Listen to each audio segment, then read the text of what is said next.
Hello everyone, I'm Rachel and I welcome you all to Executive Corner Expert Talks. Today I'm with Lambros Photios. He's the founder and CEO of Station 5.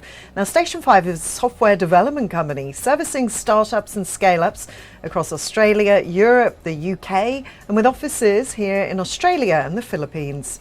At Kalkheim, we bring you industry leaders, successful business owners, market and equity advocates all under one roof to help you discover the insights of the stock market and help you understand how you can create multiple passive income streams. Welcome to you, Lambros. Thanks, Rachel. Thanks for having me. Good to chat with you today. So firstly, you have a very interesting company here. Could you please introduce Station 5 to our audience and explain some of the work that you do? Yeah, absolutely. So as you mentioned, Station 5 is a software development company based in Sydney. We're actually distributed though, so we're split across Sydney, Brisbane, Melbourne and the Philippines. But what we effectively do is we build software technology from the ground up, generally kind of greenfields projects, and very heavily specialised in startups and scale-ups, so fast-growing businesses. And you signed a huge deal with the Swiss government. Can you tell me what was involved with that? A very arduous kind of process, tendering process naturally. So effectively what the project is it's the Swiss government effectively has a mandate to contribute to peace over the next few years naturally. And they're undertaking a conflict sensitivity analysis project, which quite simply just means that they want to be able to measure changes in conflict simply because by virtue of reducing conflict, you're contributing to peace. And so what we're there to do is to build a data framework and analysis tool for them to be able to monitor their contribution to peace. So how are you tracking humanitarian efforts? Like how do you get access to that kind of data? Yeah, so there's 17 odd data sources, kind of across the board that are contributing to this. You've got a combination of kind of qualitative and quantitative data from a few different organisations. So it's not just the Swiss who are providing this data. You've got data provided by donors such as the United Nations. You have emergency services on the ground. And what we need to do is effectively amalgamate these 17 odd data sources, find cross correlations in those data sources and use that to determine the effectiveness of programs by the Swiss government on the ground in Somalia.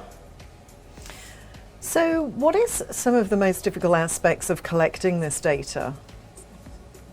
Yeah, I mean, with anything data kind of related, there are two kind of big, challenges. The first is, finding or creating some sort of consistency to the data. So, you kind of have data split into qualitative and quantitative data. Qualitative is more kind of subjective or opinion-based. And then you've got quantitative data, which is numerical. And so what we first need to do is we need to synthesize all that data and create effectively a uniform framework where all the data can be analyzed. So effectively getting it to the same standard. And then from there, the challenge is then how do we cross-correlate those data sets and find interrelationships that can then be used to kind of, determine the end outcome or to, help to make decisions, for the organization. So you obviously get a lot of access to information that other people don't really get to see. How do you cope on a human level with some of the information that you do receive? Yeah, Rachel, it's pretty confronting. I think, particularly when you run a software company like I do, you're exposed to, we've worked with the banks and insurance companies here in Australia. We've been exposed to very large data sets and very personal information as well. I think it's very different when it's data that's coming out of an area with such a high degree of conflict like Somalia. Instead of being exposed to what you would within, say, an insurance company, things like claims data, for instance, with this, you're exposed to incident-related data. So, what is happening on the ground, what emergencies are being reported. I think in particular for the first couple of weeks of the engagement when we were exposed to those data sets, it was quite confronting.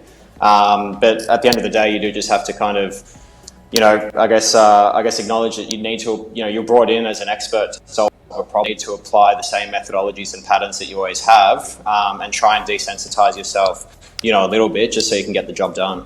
Absolutely. So how important is it for Station 5 to work within humanitarian projects, such as the project you were working with the World Food Programme? Yeah, I mean, it's incredibly fulfilling both for the organisation and for me personally. The eagerness that we see from the team members when they're kind of put on a project like this is incredible. And me personally as well. I mean, I think when you're kind of young and growing up, you have these ambitions to work on, humanitarian projects and to give back in a way. To be able to do that at this stage in my career has been incredible. And for the team as well, the team that's working on the project, they know it's high stakes. They know the impact of what they're going to be doing. Some team members have shied away from the project, whilst others have really taken the bull by the horns and have taken the project and the challenge on, and that's been incredible. So, I'm excited to see how things kind of evolve. But the main thing is now making sure that we set up a strong support network for those team members and enable them moving forward to do what they're best at. And how important is it for you to use artificial intelligence and blockchain within your software? I think in the context of blockchain, there wouldn't really be any practical use case here.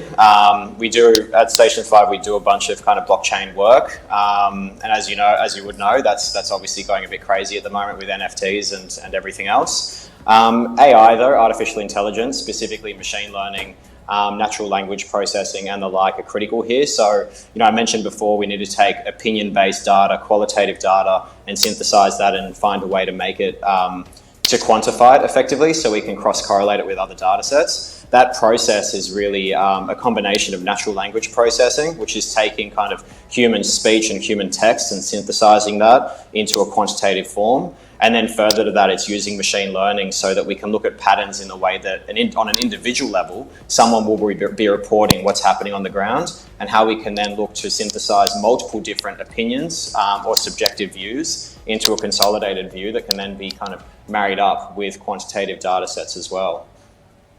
And what's your future view on the progress of Station 5? Where can you see the company going in the future?